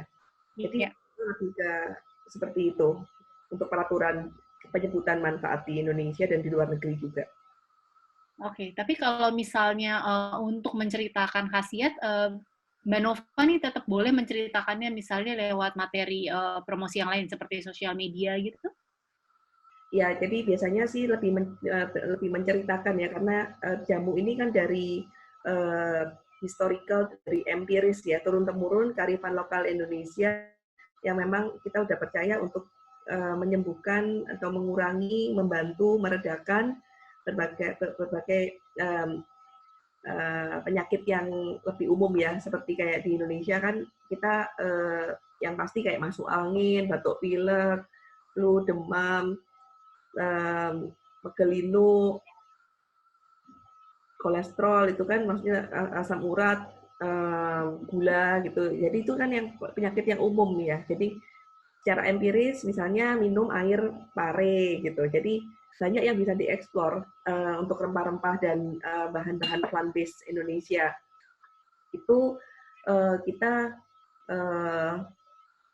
biasanya sih ya menceritakan ya, lebih ke menceritakan aja gitu bahwa menurut riset yang udah dilakukan, tapi dengan juga dianjurkan pola hidupnya bagaimana, dianjurkan untuk misalnya jangan lupa minum air. Air itu penting banget. Meskipun minum jamu tetap 2 liter air per hari itu penting ya. Di luar minum yang lain ya, kopi, teh dan lain sebagainya. Oke. Nah, ini sebenarnya pertanyaan dari Husniati Baristan Lampung. Ini pertanyaannya terkait yang tadi tentang si minuman jamu ini sendiri. Kan kalau dikemas dalam botol suka ada bagian yang mengendap di bawah.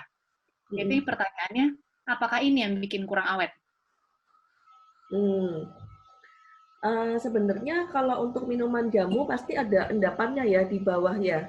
Karena kan dia memang kandungannya kan tercampur dengan air. Dan ini kan karena dia berat. Ada berat jenisnya yang berbeda, sehingga dia pasti akan larut. Nah, tapi untuk ketika dicampurkan kembali, dia akan menjadi satu kesatuan kembali ya. Nah,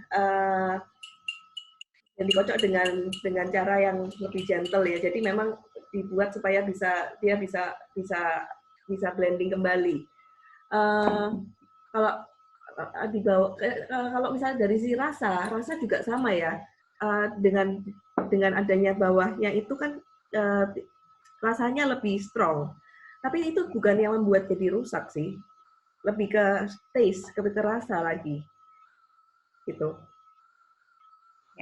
Kalau rusak kandungannya banyak ya tadi, dari apakah bakterinya atau airnya yang atau proses pengisiannya tadi ya, dari reaksi 3 tadi, fisika, biologi, dan kimia.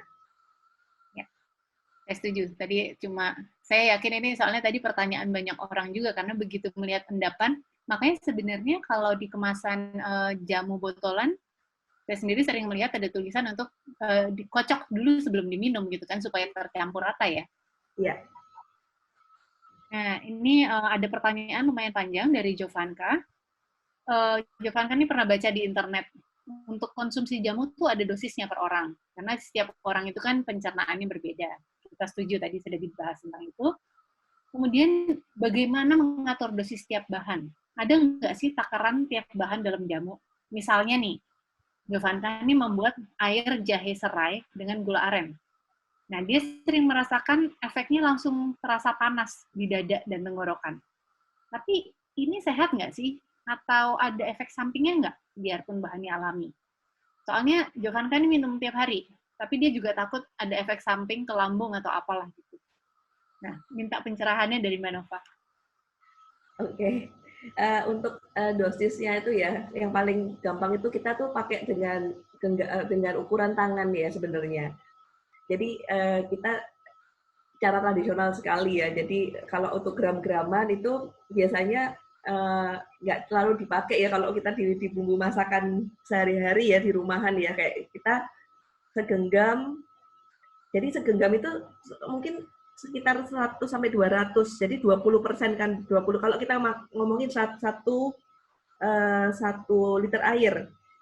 Ya komposisinya itu kita kalau empon-emponnya bisa digenggam sampai 1 tangan itu masih oke gitu takarannya. Ya, jadi kayak misalnya kita mau bikin 1 liter air jahe serai. Ya, jadi kita bisa pakainya kayak serainya itu maksimum itu kayak kita pakainya 5 batang serai. 5 batang serai untuk seliter. Gitu. Dan kita pakainya biasanya ganjil-ganjil ya. Kalau yang untuk bahan-bahannya yang kita pakai untuk membuat jamu. Misalnya 5 batang serai dan segenggam jahe gitu. Ya segenggam yang misalnya kalau ini kita pakai segenggam, kita paling bisa cuman segini ya, 3 buah jahe digeprek itu udah cukup. Tapi ya balik lagi ya, itu sudah takaran yang pas. Jadi 20% bahannya dari seliter. 20% itu bahan, seliter itu air. Jadi komposisinya seperti itu. Oke. Nah, tapi ketika kalau kita sakit sebagai penyembuhan ya tadi ya, jadi benar-benar seperti kita minum sirup. Jadi diparut, diambil sarinya, disendok, itu seperti kita minum kayak bayangkan itu obat batuk, obat pilek yang sirup. Nah, itu jadi lebih mudah ya untuk kita memberikan apa, tapi dari bahan yang fresh ya, yang kita bisa pakai ya untuk apa first aid kit-nya kita. Itu mungkin menjawab pertanyaannya, mudah-mudahan menjawab ya. Nah, sebelum melanjutkan pertanyaan dari yang lain, pertanyaan dari aku boleh ya, Mbak? Ini pasti teman-teman kan juga sering kayak misalnya melihat bahan-bahan ini memang terlihat bentuknya bagus. Tapi bagaimana sih menentukan, misalnya gini aja deh yang mudah. Untuk jahe misalnya. Jahe yang dipilih itu sebaiknya untuk jamu apakah jahe muda atau jahe tua, Mbak? Jahe yang dipilih sebenarnya sebaiknya sih jahe yang tua ya, kalau untuk jamu. Nah, cara milihnya memang biasanya itu tanya ke pedagangnya. Mbak, yang tua-tua Mbak gitu, aku membuat jamu gitu. Jadi biasanya kita harus berkomunikasi ke pedagangnya. Sebaiknya sih yang tua Mbak Ade. Oke. Nah, terus pertanyaan berikutnya, kan kalau misalnya kita cari ya jahe tadi ya, kencur, lengkuas, kunyit itu masih lumayan banyak, tapi ada banyak bahan-bahan rimpang lainnya. Misalnya aku suka dengar teman-teman bikin dari temu mangga, entah temu lawak mungkin masih ada. Temu lainnya itu, kalau untuk cari itu, misalnya di Jakarta, itu ada di mana aja sih Mbak yang mudah mendapatkannya? Di setiap pasar itu pasti ada bahan-bahan jamu, pedagang bahan jamu. Masih ada yang jualan empon-empon ini. Atau kalau enggak bisa titip. Bu, saya mau kunyit putih gitu. Bu, saya mau lempuyang. Jadi memang mesti titip. Tapi ada di pasar tradisional seperti pasar Kebayoran Lama, pasar Blok A, pasar Majestic itu masih ada jual yang khusus untuk jamu-jamu ya. Pokoknya kalau pasar-pasar yang bentuknya pasar ada bangunan permanen ya? Iya. Oke, berarti tipsnya adalah kalau misalnya suka datang ke pasar yang bubaran, pasar kaget, misalnya bukanya subuh, nanti jam 7 pagi udah bubaran, berarti itu harus nitip ya? Itu harus nitip. Oke, nah ini ada pertanyaan lagi, saya teruskan.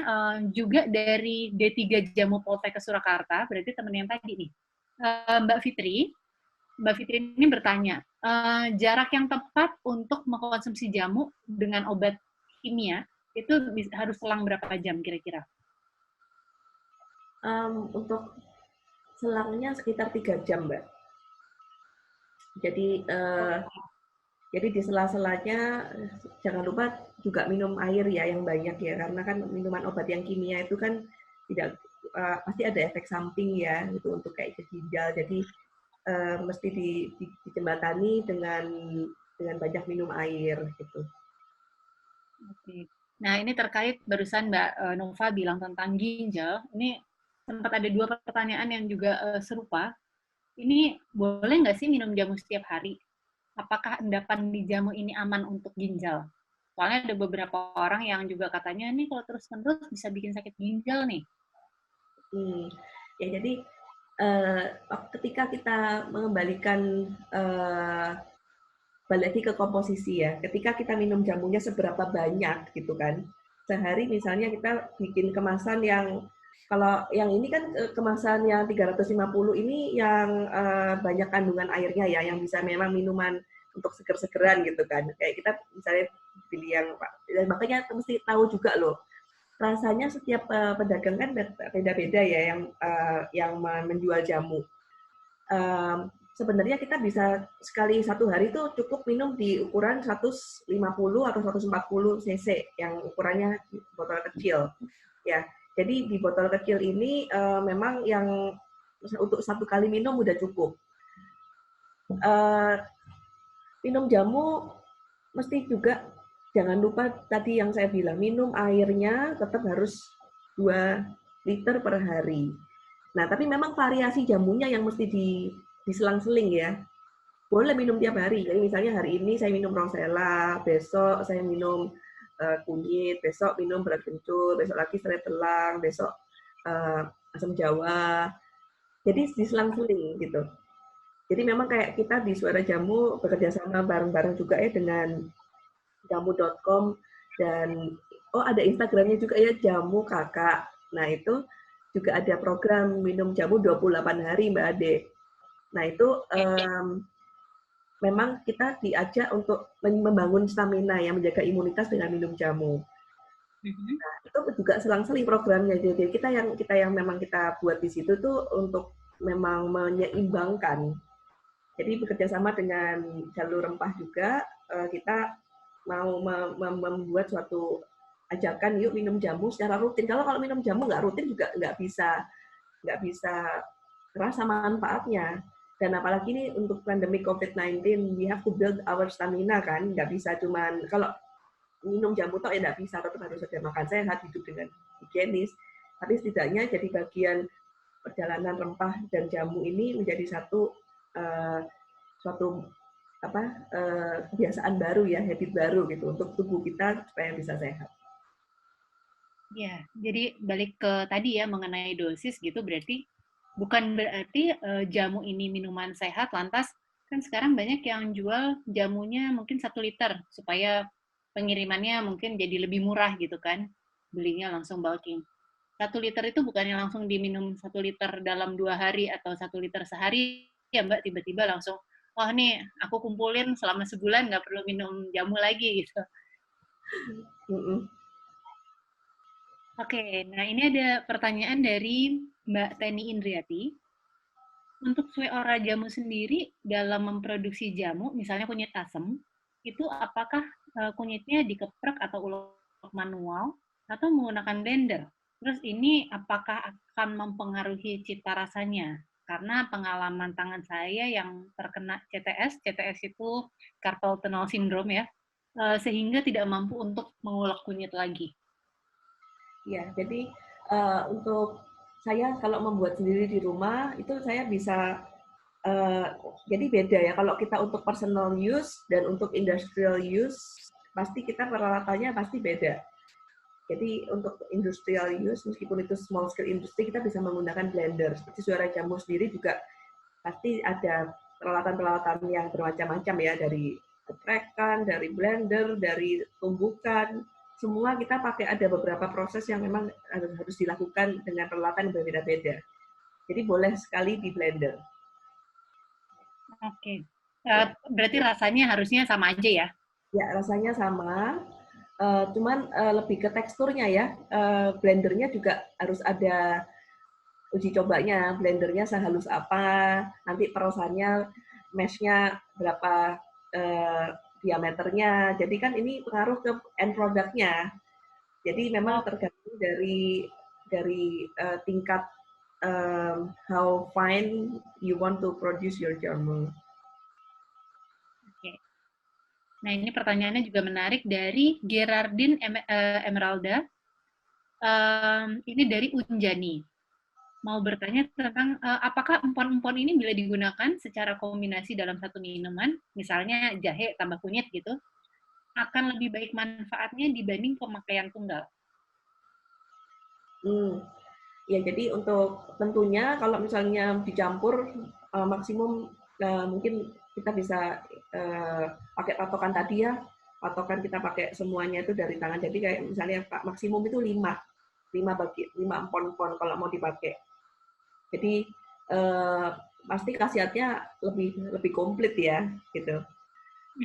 Stamina gitu. Jadi untuk stamina bisa lebih komplit. Tapi kalau untuk khusus misalnya untuk kayak kunyit asam kan untuk melancarkan peredaran darah, untuk merelaksasi otot, terutama otot perut gitu, untuk misalnya kita lagi capek atau kita lagi sering cramp gitu kan.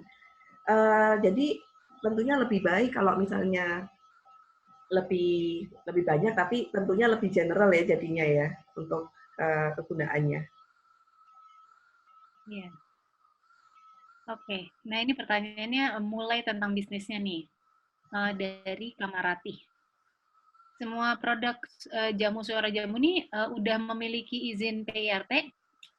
Apakah perbedaan produksi jamu yang sudah memiliki izin tersebut dengan pedagang jamu keliling tradisional biasa? Nah, jadi untuk suara jamu kita menggunakan izinnya PIRT karena kita industri rumah tangga. Kalau pedagang jamu biasa, mereka juga harusnya punya PIRT ya, Mbak. Untuk jamu ini gitu bisa mendaftarkan karena memang kita didukung kok pengusaha jamu ini oleh pemerintah. Jadi dengan adanya kita mengikuti persyaratan untuk pendaftaran PIRT, kita akan ikuti pelatihan, mengikuti pembekalan, dan kita jadinya bisa menyiapkan ruang untuk kita memproduksi bahan ini dengan baik. Nah, jadi memang bedanya kalau PIRT dan BPOM, kalau BPOM kan skalanya lebih ke industri ya, yang skalanya lebih besar, untuk produksi yang lebih besar. Jadi memang dihimbau ya untuk semuanya punya izin PIRT-nya. Itu adalah izin edarnya juga gitu, bahwa kita bisa berjualan gitu. Kalau untuk yang dalam kemasan ya, minuman dalam kemasan. Jadi kalau minuman yang langsung disajikan kayak misalnya mbok jamu gitu kan dia mendagangkan jamunya.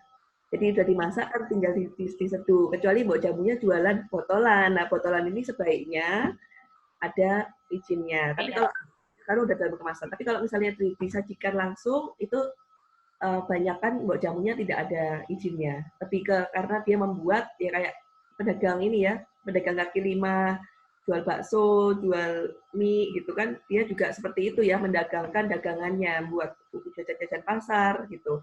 Langsung siap, langsung bikin kan, konsepnya langsung bikin, langsung diminum gitu, kayak seperti itu. Mungkin bisa menjawab ya Mbak Kumorati. Nah, ini pertanyaan yang sama sebenarnya dari Mas Ahmad Abidin, juga tanya tentang PIRT dan BPOM. Minta kisi-kisi untuk pengurusan. Ini sebenarnya jawabannya ada di website Smesco juga, website Pemkop UKM. Ini sangat mudah, tapi nanti akan kami share lagi di semua website Indonesia. Kemudian ini balik dari Mbak Usniati Baristan Lampung. Untuk powdernya tadi yang dari slide, apakah ini sisa dari yang setelah ngambil hasil saringannya? Terus untuk proses mendapatkannya, Mbak Nova ini memakai pengering apa untuk menjaga khasiat bahan baku? Ya, untuk pengeringan kita biasanya menggunakan secara alami ya, menggunakan room temperature, tapi yang sejuk, yang dalam ruangan ber-AC.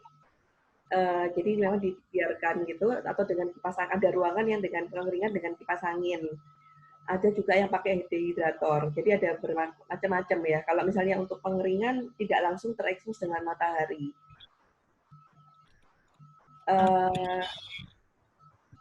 Untuk tadi yang powder ya Mbak Adik, soalnya agak putus-putus ya? Iya. Iya, tadi tanya tentang yang powder itu apakah misalnya ngambil dari yang sisa sebelumnya udah dipakai, terus ngambil dari hasil saringannya gitu, ampasnya? Yang kita di Suara Jamu belum ada proses yang powder Mbak.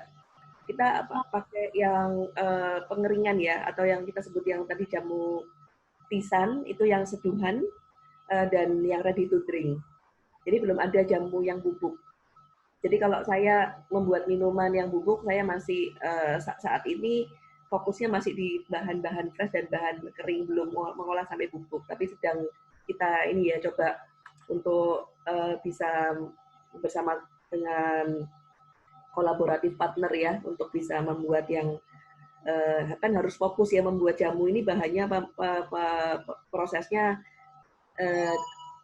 nggak bisa mau dilakukan semuanya, kita harus fokus yang mana yang kita akan kembangkan gitu. Jadi bisa benar-benar dijaga dari sisi higienitasnya sampai kualitasnya, apalagi kan ini untuk didistribusikan, itu penting sekali karena itu menjadi bubuk, kita nggak bisa lihat ya, itu ada jamurnya nggak kelihatan gitu karena udah bentuknya bubuk kan gitu. Jadi di mana kami masih di Suara Jamu masih belum bisa sampai di situ.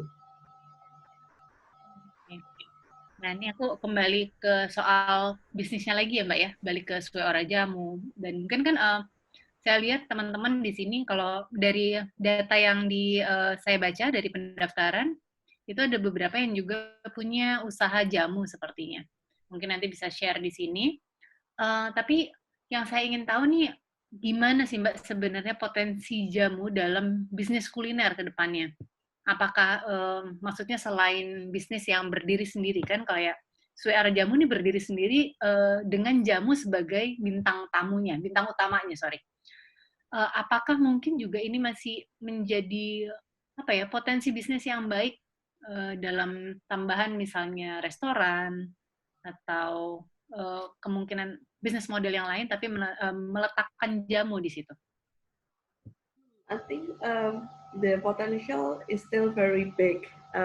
Masih banyak peluangnya ya untuk mengeksplorasi jamu sebagai minuman dalam menu di restoran ya. Tentunya bisa macam-macam kayak apa pengembangannya. Tentunya kita harus kreatif ya, menggunakan nama, ingredients, balancing, dan untuk tips penyajiannya. Jadi kalau untuk independent shop, jika memang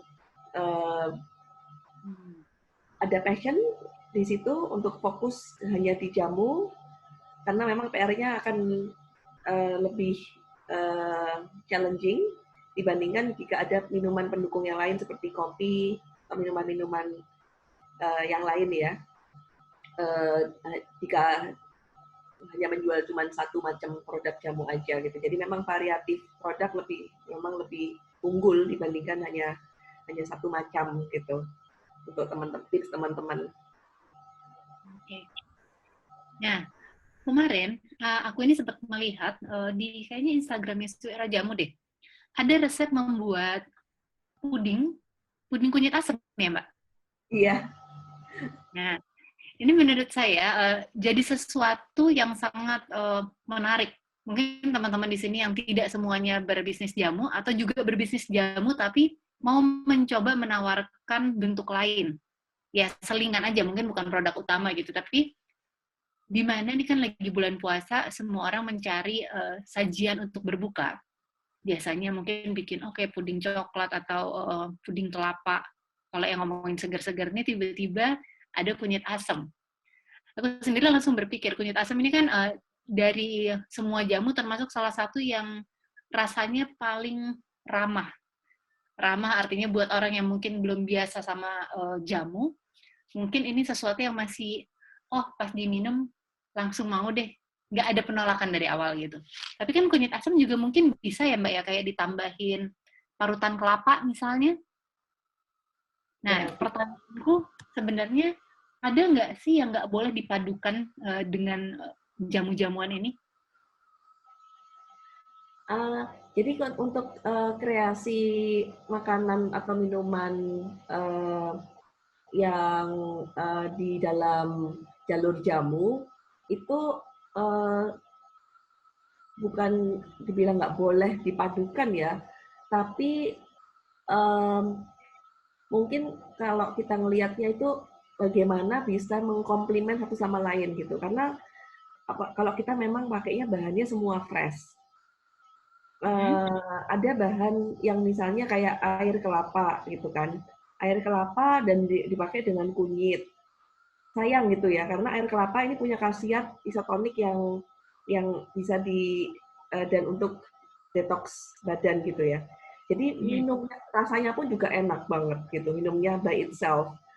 Kalau kita campur dengan jamu gitu, sayang rasanya ini akhirnya bertabrakan. Padahal semuanya ini satu yang namanya kelapa, air kelapa sama yang kunyit ini punya benefit dan punya rasa yang unik. Jadi kecuali kalau air santan ya, jadi santan kental bisa menjadi komplement, menjadi tambahkan ke si kunyit. Nah itu membuat rasa yang enak gitu, complementing the flavor. Tapi juga khasiatnya juga sangat baik gitu, karena santan yang segar itu sangat baik. Tadi kan bahan-bahan ini kalau dicampur dengan kebanyakan gula jadinya nggak baik Mbak, gitu, karena gula kan pengikat lemak, terus dia juga membuat gula darah kita juga jadi nggak stabil, terus efek samping dari minum gula juga ya bisa menimbulkan diabetes ya, jika terlalu banyak berlebihan. Nah jadi kita memang parutan kelapa bagus banget gitu ya, karena kan memang ini masih bisa menjadi suatu tekstur ya di dalam puding kita gitu. Atau dengan santan, nanti santan kental. Tapi kalau dengan air kelapa akan kurang ya, akan jadi menetralkan satu sama lain gitu. Jadi jadi ada hal-hal yang kita juga mesti belajar basicnya juga kan. Ini karakternya seperti apa, dicampur dengan ini nanti sayang akan menetralkan tidak gitu. Misalnya mau jadi kayak kombucha dengan kunyit, tentunya boleh bisa jadi minuman kombucha ya. Tapi kan itu kombucha, it's not jamu. Jadi it's very different. Semuanya punya cerita masing-masing gitu. Dan saya rasa itu kekuatannya kita di Indonesia ya, punya banyak variatif produk yang dimana kita bisa eksperimentasi macam-macam jadinya, gitu Mbak. Contohnya ditambahin soda, tambahin parutan kunyit itu bisa banget gitu untuk kuliner kita. Ya, jadi intinya memang perlu banyak waktu dan ya eksperimen ya, belajar tentang semua ini. Ini hal ini tadi juga disampaikan oleh Mbak Fatima Ayuning Tias. Katanya, ini gimana sih Mbak Nova belajar tentang jamu sampai punya pengetahuan yang sangat luas tentang jamu dan food processing? Saya dari kecil udah ini ya, ngeliatin warga ibu saya tuh bikin makanan, minuman, jamu, pengolahan.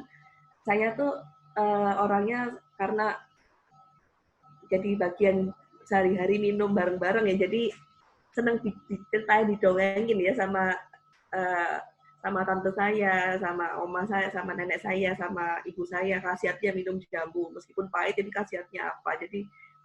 Jadi pembelajaran dari kehidupan yang waktu saya dari kecil sampai saya dewasa, dan tentunya terus belajar juga ya, membaca buku-buku literatur jamu, herbal, plants, membaca ensiklopedia. Buku-bukunya ini nggak cuma buku Indonesia ya, yang untuk kayak pengetahuan herbal science di food processing ini kan banyak ya referensi buku gitu ya, pembelajaran mengikuti short courses gitu. Jadi ya memang karena seneng ya, jadi banyak pengen tahu, banyak menggali, jadi banyak belajar gitu jawabannya. Oke. Terus ini ada dari Mas Azi Faisal Fadila. Ini menarik sih. Nah, saya ingin suatu hari nanti di Indonesia, kalau lagi ada jamuan gitu, pramusajinya nggak cuma nanya coffee or tea, tapi coffee, tea, or jamu. Yes. Ya mudah-mudahan depannya seperti itu ya sebenarnya ya. Yeah, it will be very cool ya, one day it's like that. Oke, terus ini ada pertanyaan terakhir, saya bacakan dari Mbak Anindita Maribeth. Mbak, ini di tengah maraknya bisnis jamu karena pandemi COVID-19, ini gimana strategi bisnis di SOJ? Kan ya sekarang semua orang bikin jamu, jualan jamu gitu. Nah, SOJ sendiri bagaimana jadinya strateginya nih menghadapi ini, kan tiba-tiba bermunculan nih saingan-saingan bisnis? Ya, jadi kalau dari point of view-nya Suara Jamu, dari tahun 2010 kita ketika ingin membuat jamu ini lebih populer, lebih bisa dipercaya, dan bisa menjadi satu inspirasi ya buat teman-teman untuk punya kepedean membuat usaha jamu. Saya rasa di sini adalah suatu titik di mana sekarang jamu udah dipercaya gitu. Jadi semuanya mau percaya, mau jualan jamu. Jadi saya ingin bersama-sama dengan teman-teman menjaga supaya kita membuat jamu ini dengan yang terbaik gitu ya. Dengan garis bawah, tidak boleh dicampur dengan bahan kimia apapun. Jangan sampai citranya jamu ini rusak atau image-nya jamu ini rusak. Seperti yang kita pernah ngalamin ya, bahwa banyak malah kita ditakut-takutin minum jamu nanti ada efek samping dan lain sebagainya gitu. Nah ini yang perlu kita, kalau saya lihat sih sekarang strateginya Suara Jamu lebih sekarang kita melihat di masa pandemik ini ya sama-sama ya bisa, kita harus saling support malahan gitu. Karena dengan adanya kekuatan Indonesia punya jamu, gimana bisa jamu ini menjadi satu minuman yang untuk menyehatkan Indonesia bisa kuat bersama dengan minum jamu. Jadi dengan membuat suatu movement ya, program bersama dengan jamu.com dan dengan Jalur Rempah, ini pun salah satu yang nantinya juga dengan tadi dengan Mas yang di Bali, Anggar Prasetyo, Anggar gitu ya. Jadi dengan banyak teman-teman yang yuk kita bisa bersama-sama nih gitu, supaya bisa saling support ya, karena di masa pandemik ini sangat sulit loh gitu. Kita lihat ya, kita harus terus semangat, terus produktif, tapi tentunya kita nggak boleh ngawur gitu loh, dalam arti pokoknya sembarangan aja dijual, pokoknya jualan ya, kita nggak boleh panik. Jadi back to like, kita harus berpikir dengan jernih gitu. Yuk sama-sama yang sama-sama usaha jamu ini bisa sama-sama bersama dengan jamu.com. Yuk sama-sama kita kenalin, oh saya ini dari sini, bisa kolaborasi apa. Saya rasa ini adalah momen yang tepat banget ya buat kita Indonesia untuk jamu dan rempah bersatu bareng-bareng untuk bisa sehat bersama. Itu sih Mbak. Oke. Jadi dengan pertanyaan terakhir, berarti berakhir juga sesi kali ini, karena waktunya sudah habis. Buat teman-teman semua yang sudah hadir berpartisipasi di acara ini, saya ucapkan terima kasih banyak, terutama untuk Mbak Nova Dewi yang sudah meluangkan waktunya dan berbagi insight yang begitu banyak buat kita semua. Jadi lagi-lagi saya ingatkan untuk teman-teman yang masih mau bertanya atau mencari tahu tentang kelas-kelas online yang diadakan oleh Mbak Nova, itu bisa cek Instagramnya @sueorajamu28. Itu di sana akan ada informasi tentang kelas-kelas yang sekarang diadakan seminggu sekali ya Mbak ya, setiap hari Sabtu. Kelasnya lewat Zoom juga dan terbatas pesertanya. Kalau terbatas itu pasti lebih intens, jadi lebih bisa tanya banyak. Jadi ya mudah-mudahan kita semua diberkahi kesehatan dan semoga kita semua bisa bertemu karena pekan depan sama seperti biasanya memasuki pekan ke-6 akan ada lagi sesi Smesco Spark Indonesia untuk kuliner ini di hari Rabu pukul 1 siang. Kemudian untuk yang kelewatan, kemarin sesi-sesi sebelumnya belum pernah lihat, bisa cek YouTube channel-nya Smesco Indonesia, karena juga bisa lihat di sana bukan hanya video-video dari kuliner, tapi juga ada dari industri kriya, dan juga fashion, dan pengembangan bisnis, serta yang lainnya. Sekali lagi, terima kasih saya ucapkan untuk semuanya. Terima kasih Mbak Nova untuk waktunya. Terima kasih lagi-lagi. Sampai ketemu pekan depan. Sampai jumpa. Terima kasih. Terima kasih.